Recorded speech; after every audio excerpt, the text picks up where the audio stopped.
Welcome to another episode of This Catholic Life. Conversations about life's ups and downs, big and small, how we deal with every situation imaginable, whatever life throws at us, but still manage to be sensible, practical, and joyful. Today's show is the best kept secret, a conversation about an aspect of Catholic teaching that's not very well known. That is Catholic social teaching or social justice. I'm your host, Peter Holmes, and today I'm joined by my co-host, Cormac McCaughan. Welcome, Cormac. Thanks, Peter. And by Mark Shea, who's coming to us from across a large ocean from Seattle in the USA, mostly because he has, in fact, recently published a book called A Primer on Catholic Social Teaching, the Church's Best Kept Secret. Now, I'm privileged enough to have read a forward copy of this, and I highly recommend it for starters, but we're going to be talking about the approach to this and why it's an important primer on this doctrine. It's not just that, it's about where it sits within Catholic our society and our kind of the dynamics, if you like, of Catholic politics. So the disclaimer here, if I can just jump in, Peter, is that by listening to this episode, it will no longer be a secret to you. That's right. And that's kind of what I hope, actually. In fact, I think one of the blurbs, I'm just looking at it now, one of the blurbs I remember was, the greatest hope is that the title would become obsolete. That's by reading the book. Goal. Suddenly it's no longer a best kept secret. That's one right. Of the false dichotomies that you refer to in your book, Mark, is you open with a story which provoked it. Do you want to tell us a little bit about what provoked you? Yeah, I was asked to speak at a local parish, and they wanted me to talk about the Church's social teaching.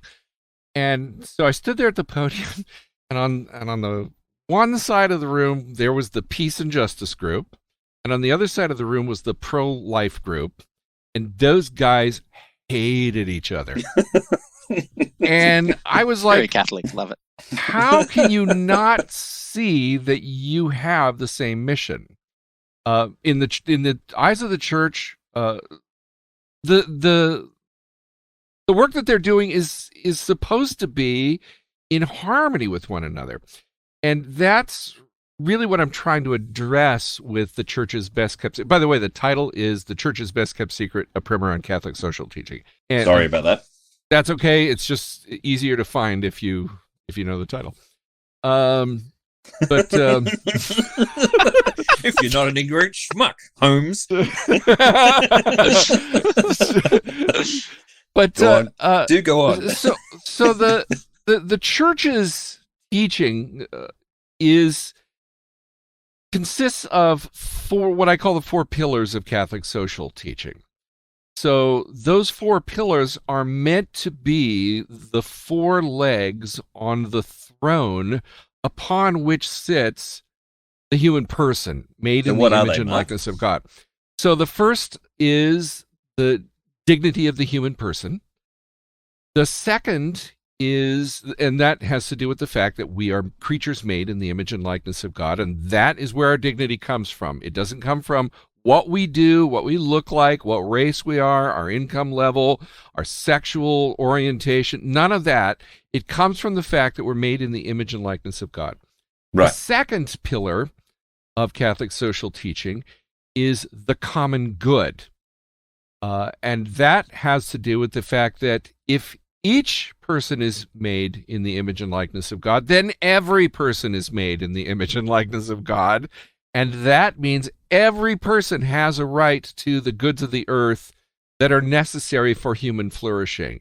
This is not just for the powerful. This is not just for the rich. The third... It's also, Mark, it's probably worth saying, it's also not just the greatest good for the greatest number either. Like, if the most of us are okay, then it's okay. It's not that. It's because common good means every single one.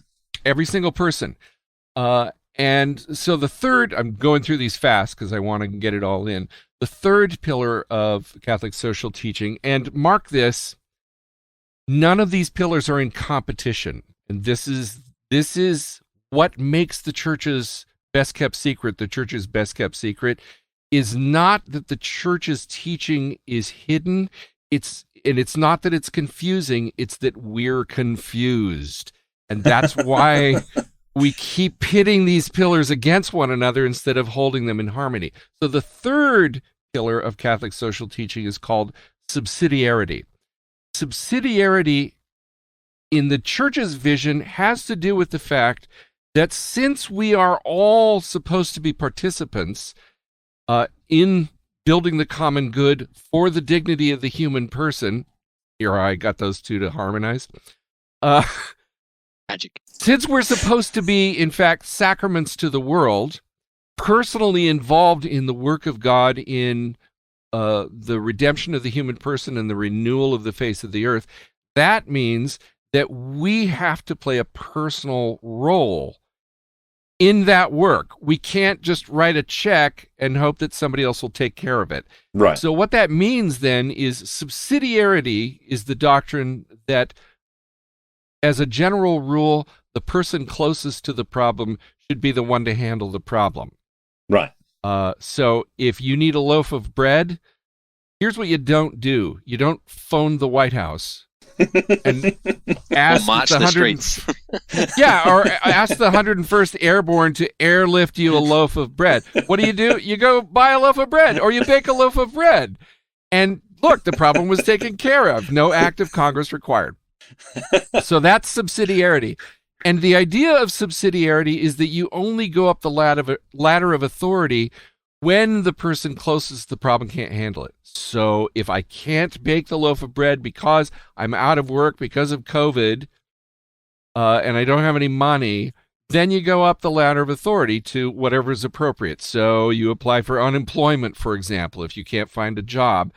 And then, somebody higher up the ladder of authority steps in and is providing you with money until you can get a job.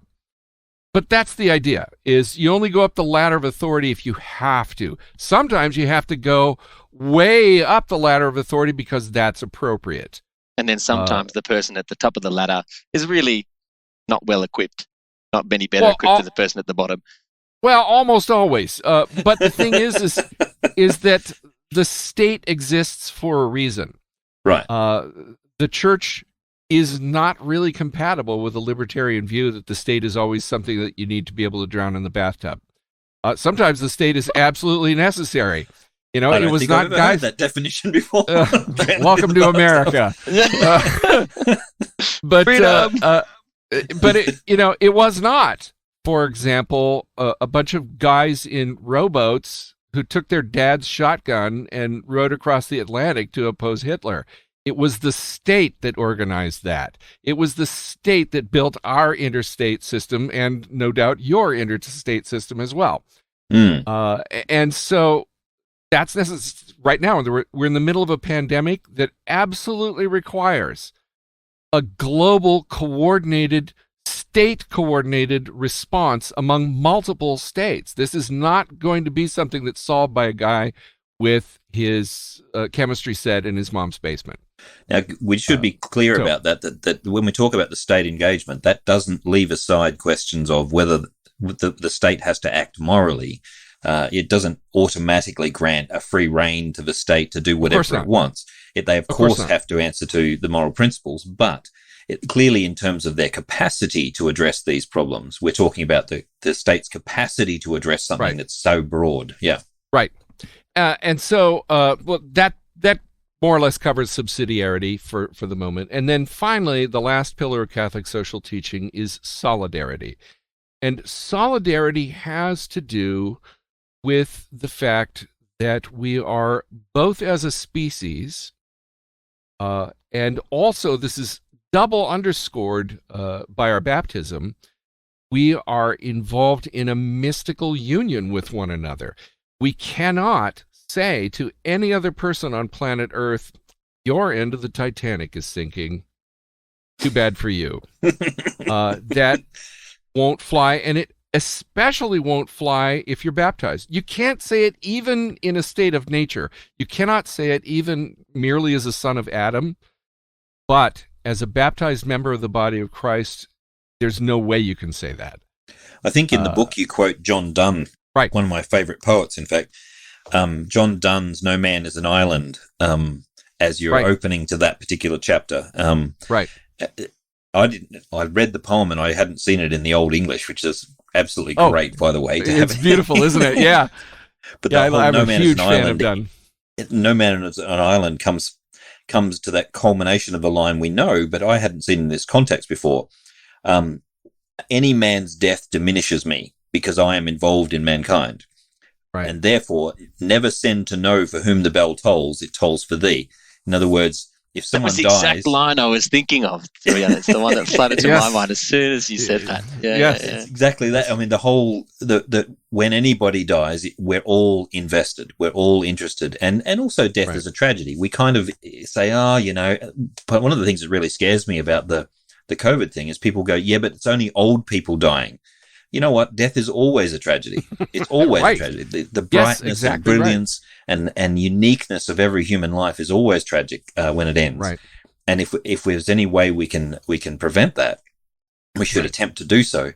But all of these four things have to, of course, come together. I mean, we don't want to state that. What's that iRobot? Is that the one? No, that's not the right one. What the sci-fi where the robots take over from. And they decide to protect humanity. The best way is to kill us all. Then we can't do anything bad. It is our robot, isn't it? It's Will Smith. Except it was set futuristically in 2035, and I'm not sure we'll get there. So we just passed the expiration date for Blade Runner. So and 1984 was a long time ago too. The point I think of your book, and one of the things that's very good about this, is that there are people who do actually fight for care of the poor, for justice. We have a lot of people interested in social justice in the Catholic Church. There are often social justice groups in local parishes. But as you've pointed out, there seems to have been, I think, one of the most insidious lies that has infiltrated the church is that you either are pro-life in terms of dealing with abortion and euthanasia, etc., or you are, in fact, social justice, as if these two were in some way opposed to each other. Right, but and they're not. Well, the problem... Oh, go ahead. No, I was just going to say the life issue is a subset of the entire dignity of the human person, and the common good, and all these things can be argued from that. And it's almost a victory to the enemy to set these two ideals against each other. Right. Can you explain to one of you just exactly how they are perceived as being in competition and what we mean by the dichotomy between the two? Well, what tends to happen in Australia, at least, is that people tend to, if you raise arguments against abortion, for example, or against euthanasia, they'll raise arguments for justice in particular circumstances. But what about this circumstance or that circumstance? And don't you care about the women involved, or don't you care about rape, or don't you care about all these? In other words, it's as if it's an isolated issue that the pro-life organization is putting one good, that is the ability to be alive, ahead of every other possible good. And then when you talk to the pro-lifers, sometimes they talk as if you could break every other rule so long as you kept people alive.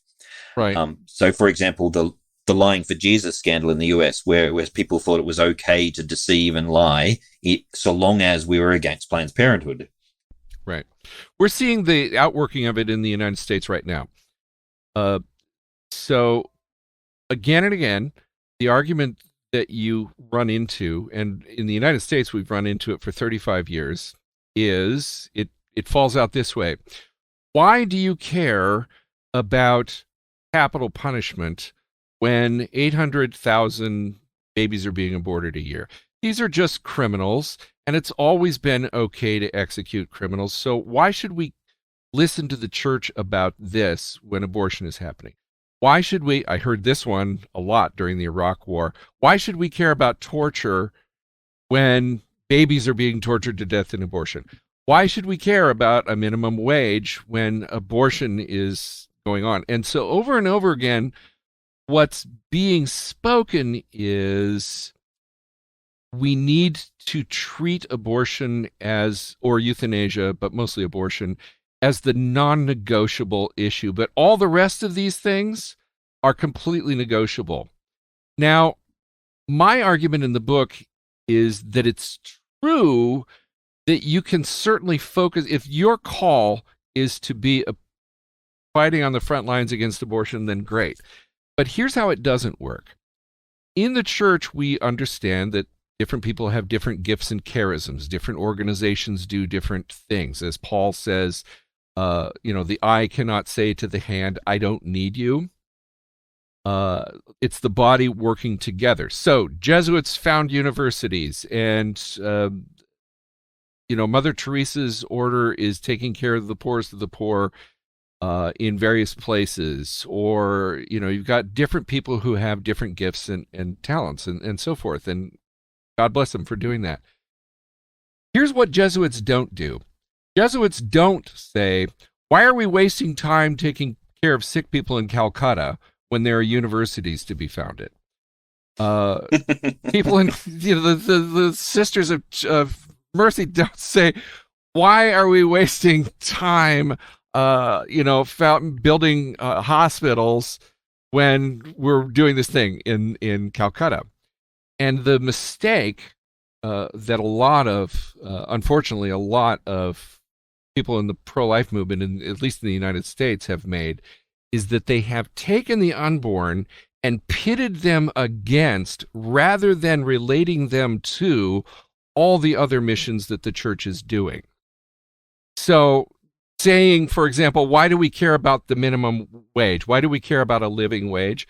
We care about a living wage because without a living wage, you can't start a family.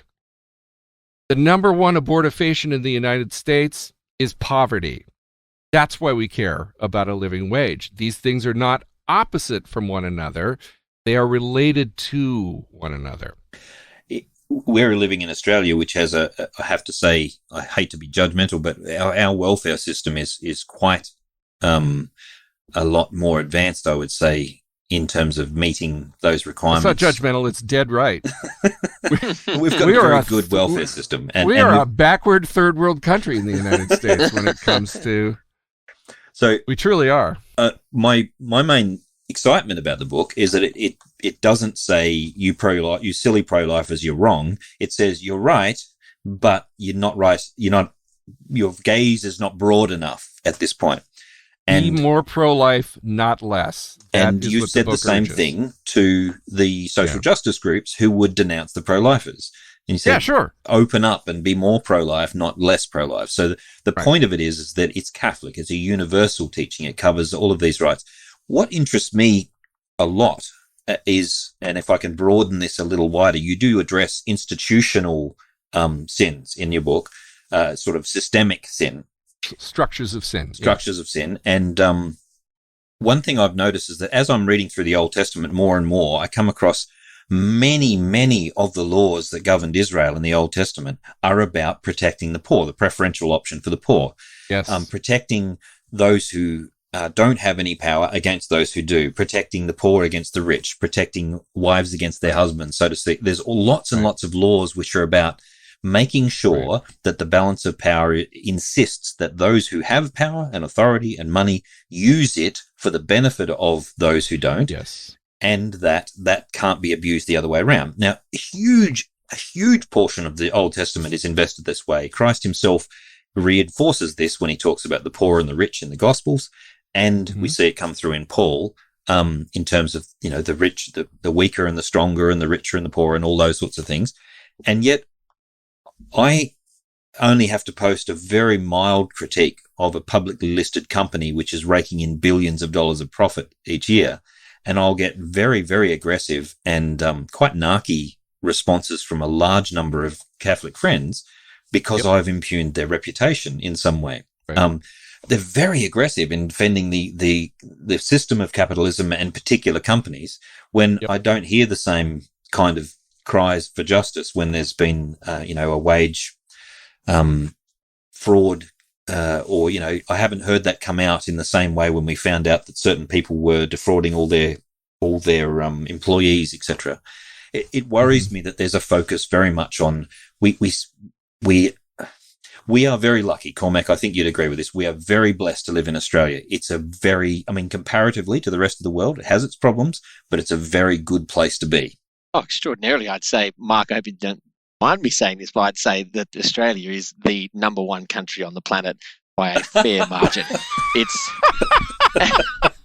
Modestly speaking, yes. but no, Okay, I'll go with that. But just across the board, not even looking from the kind of the economic conditions that you kind of can be lucky, like, and the job opportunities, but also like, the median salary, like the middle person that you line them up together. Peter, I think we raised this in a previous episode, the median, We did. Wage of an Australian versus an American.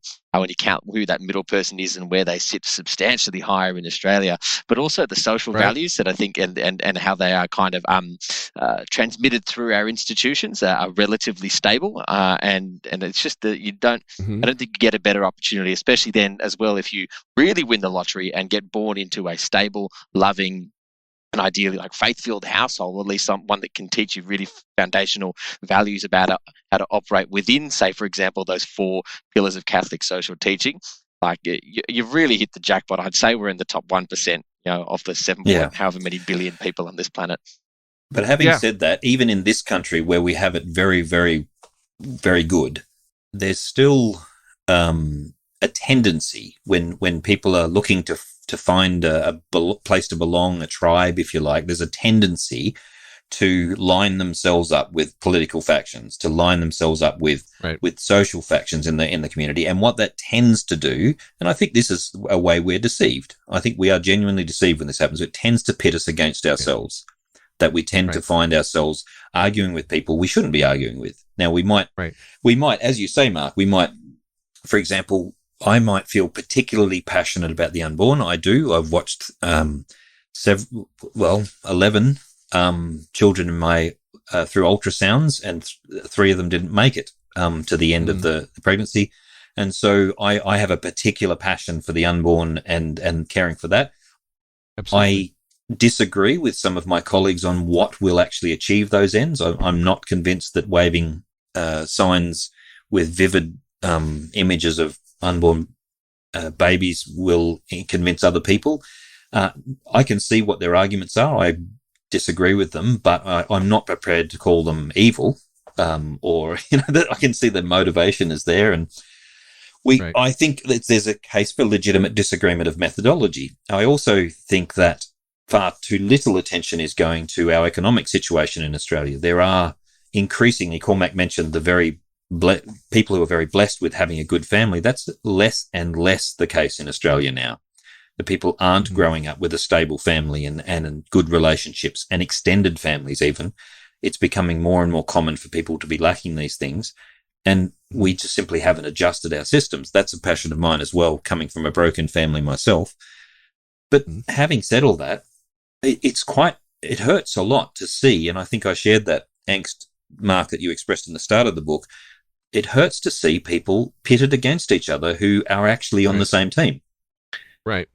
And the reason that I wrote the book was precisely because what very rarely happens for Catholics is they don't start with a conception of themselves as disciples of Jesus Christ. Even though, if they've been born or raised Catholic, they don't start there. They start, as most people do, they get their views on things like how to order our common life, how to order our politics or economics and stuff. Where do they get it from? They get it from TV. They get it from radio. They get it from, the guy at the water cooler, or A Significant Dream I once had, or there's this book that I read whose title I can't remember. That's where people start. And then what they do is they go to what they hear from the church, which will mostly be what they hear at Mass if they go to Mass, and then they grab from that and say, well, I can use this to accessorize this thing that I already think, and I'll just get rid of all this other stuff that I didn't even bother to listen to.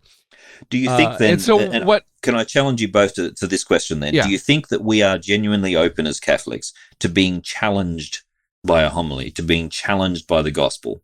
As in, am I prepared to hear from the gospel that maybe I need to rethink something, that maybe I need to change my focus, or maybe I need to pay more attention to something else? Cormac, what do you reckon? In Australia, are we Australians open to that kind of challenge from the pulpit?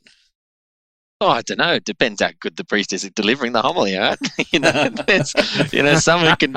It depends. You can have exactly the same script and put it, in front of a lively and engaged and energetic priest versus one that isn't, and you know what the outcome's going to be.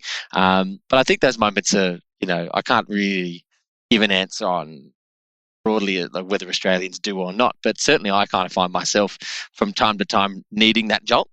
And I particularly like the principle of subsidiarity, solving the problem at the most localized level. If I'm nearest to the problem, I should be fixing that. Like, for example, we have in our community someone who is a young soon-to-be mother. Well, they are a mother going to give birth soon, and the parish is just members of the parish have just taken the responsibility of finding a house for her to live in, making sure there's enough money, enough food coming in, that there'll be clothing, that kind of thing. The idea that needing to be more pro-life is that it's about not just that the baby is born, but that the next 18 years are kind of going to be catered for. Where are they going to go to school? Who are their friends going to be? What network are they going to have for support? You make it easy, in fact, enjoyable for people to do what's right.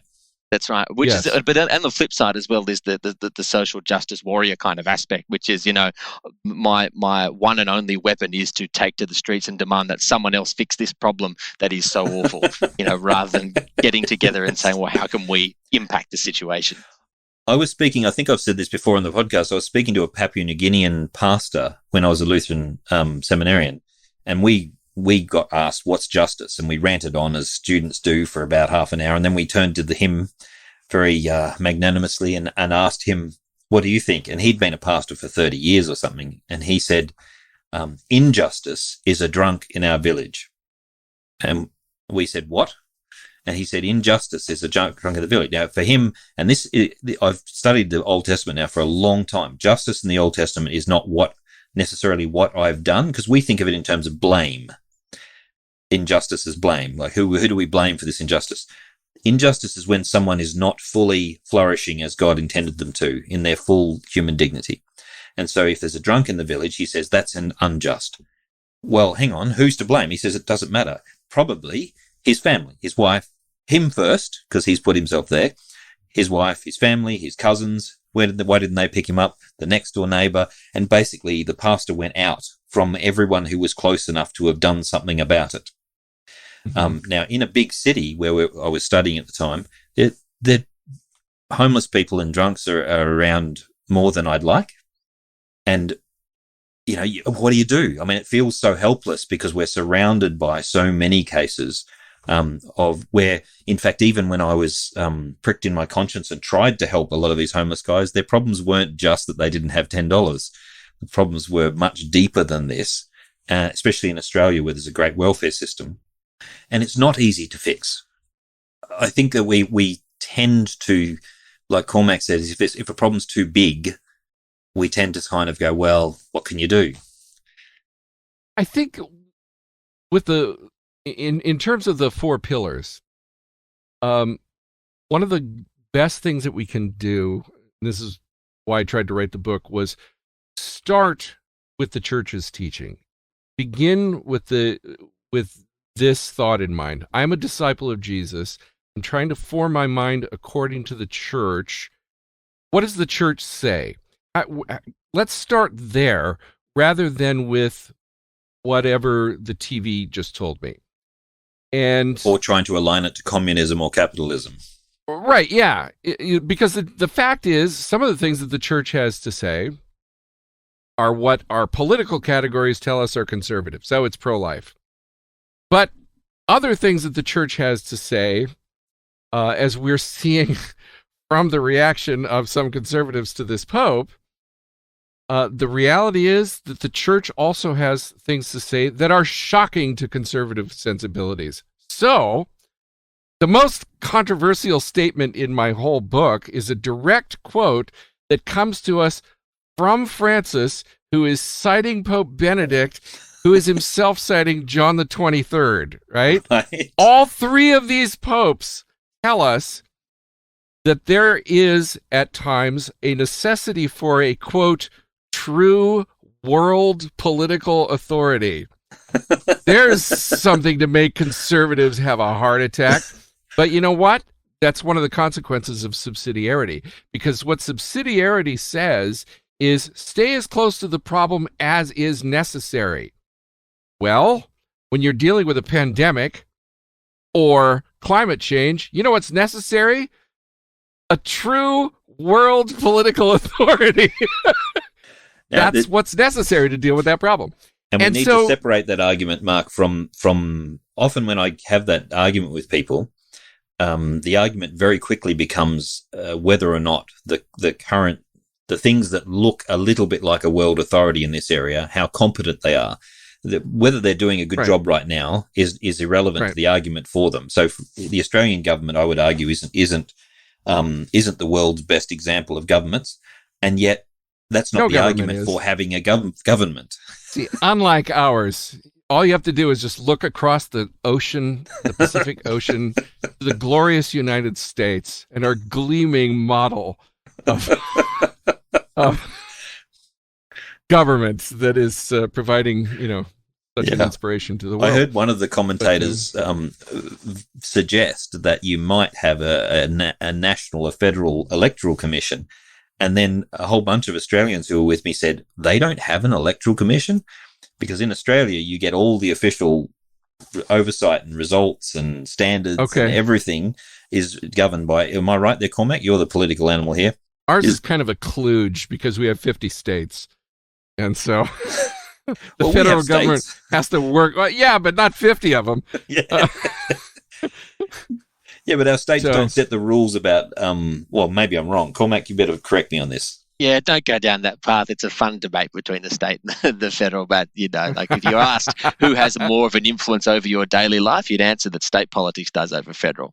It's just that Fed gets all the glam, but if you really want to talk about delivering, all kinds of services, primarily from education to policing to hospitals, whatever, that's state level.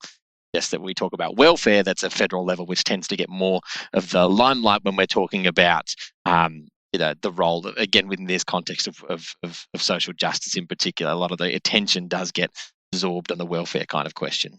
Yeah, well, but that's a good example of subsidiarity there because, for example, the policemen in the local state are things that need to be managed, and the resources and hospitals and things like that need to be managed at a local level because that's what's appropriate. But when you're talking about welfare, you're often talking about universal human conditions. You're not talking about, you need welfare because you live in New South Wales. It's a human condition and therefore is appropriate to be managed on the national level. Well, getting back to the 4 pillars, one of the things that I would argue is that there was a development of doctrine which took place at the Second Vatican Council that, as developments of doctrine are wont to do, encapsulated something that the church has always said, but said it in a way that has never been said before in the history of the Catholic Church. What the Second Vatican Council said, and this is obviously a direct response to the horrors of the 20th century, is that man is the only creature whom God has made for his own sake. That is, I would argue, a revolutionary development of doctrine. Not revolutionary in the sense that it overturns anything that the church said before, but in the sense that it makes explicit something that was never really clearly spelled out. And it has implications that the church has only barely begun to comprehend herself. It was a failure of the bishops to really understand their own teaching, which, by the way, happens all through the history of the church. Peter says we're saved by grace and not by works of the law. Inspired by the Holy Spirit, he makes this declaration and then immediately forgets about it and starts, hanging back from being with Gentiles and is afraid to, eat anything that isn't kosher and all that. So bishops do this in council. They will enunciate some brilliant insight by the power of the Holy Spirit, because that's what happens at councils. And then they all go home and they forget what they themselves taught. So what happens? They saw that, and then they immediately go back and they start saying, yeah, keep that rape that you suffered at the hands of that priest on the down low, because we got this system, and the system is more important than you. Right. No. The church's own teaching is that no system not a scientific one or a military one or a political one or an ecclesial one, matters, or an economic one, by the way, matters more than the dignity of the human person, that man is the only creature whom God has made for his own sake. We do not exist for the law exists for us. We do not exist for a system. Systems are for our sake. Right. That is going to have a gigantic impact on the church going forward. Well, in fairness, it took the church 300 or 400 years to sort of fully comprehend and implement the Council of Nicaea. So, Sure. we've still got some time up our sleeve in terms of ecclesial time to work this out. We've moved at a pretty good clip for, in comparison to most councils. Well, So, in fairness to my friends in who have sort of twitched when we mentioned Vatican II, I saw you through the podcast there. Where they twitched when we mentioned Vatican II.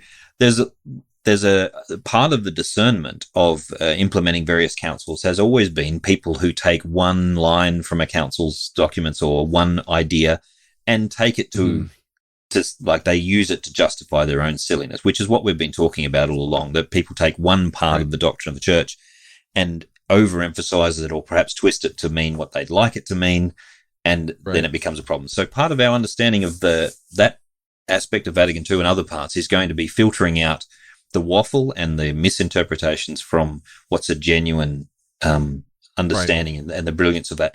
I hope, Mark, that you have in fact contributed to that through this book. I think you have, from what I've read, but I'm a sympathetic audience, so I hope that others read it. What they won't find is there's nothing non-Catholic in there. It's completely and utterly in keeping with the church's teaching. It's very readable, and I hope that people can use it, because it's very much at a ordinary layman's level too, which is what I appreciated about it. That was a goal. Yeah, and that's also been true of your other writing. So I was pretty confident, I have to say, when I got the copy, that I would be able to read it easily. Can I say thank you very much, Mark, for not just for writing it, but for also being willing to talk about it. It's a risky thing to do, because you have experienced this, Mark. I know Cormac's experiences a little bit as well. Whenever we come up with what's a fairly balanced argument at something, we try and put something forward, we'll often cop someone from either side coming at us and telling us, you're just a communist, or you're just a fascist or something. It's fairly frequent, and being Catholics in Australia usually means we get accused of being ultra conservatives. Would you say that's true, Cormac? Oh, there can be a tendency, but like that, again, that's a little bit of a historical development. The Catholics always used to be the working class voters too. So, there's been somewhat of an evolution, I say, into the more modern era. But yeah, there's definitely the confusion of, I guess our normal identity as Catholics being labelled or boxed politically, and that really diminishes, I think, the real diversity within the church. Yeah. Mm-hmm. And the message goes, as Mark's book's about, that the message goes across all the issues, that the dignity of the human person holds up for all things. So often I'll find myself discussing some people, pro-life stuff with someone, and they'll say, but what about the woman? What about her plight? And the answer is always yes. Yes. What about yes? Let's deal with that. Let's work with everything in this equation. Love everybody involved. Everybody has the same level of dignity. We are, however, well over time. So unfortunately, we have to wrap up the discussion. Okay. That probably leaves us lots more to discuss at a future time. But if this discussion got you thinking, arguing with your podcast device, almost inevitably, because we've upset just about everyone, I think, you can continue the conversation on Instagram, Facebook, Discord, Twitter, or you can find all the links, especially the link to Mark's book, in the show notes on our website. Be sure to write us a review on iTunes. And remember that this is a uniquely Australian Catholic podcast. We think that's an idea worth getting behind. So tell your friends. Mark, do you have a shout out? Do I have a shout out? A shout out to everybody in the Anglosphere who is trying to be a disciple of Jesus Christ. Lovely. Stay the course. Excellent. Cormac? In particular, I'd just like to give a shout out to all the new mums out in the lower Blue Mountains area. We've got plenty of them in the last few months. So it's a great time to be having a baby, obviously, with getting kicked out of hospitals relatively quickly. And you guys are absolute heroes. So shout out Wonderful. to you. Yeah. I think I'd like to shout out to extended families. I really miss not having an extended family local, and I miss the fact that my relations aren't Catholic and therefore don't necessarily share some of the goals we do and all those sorts of things. And I see that in friends who have that kind of connection, and I'm really envious of that. And I think we shouldn't take it for granted. We should strive for an extended community and extended families, and we should try. They're difficult to get along with and all that, but we should thank God for them. Thank God for the blessing they are to us. That's all for now. Thank you for listening to This Catholic Life.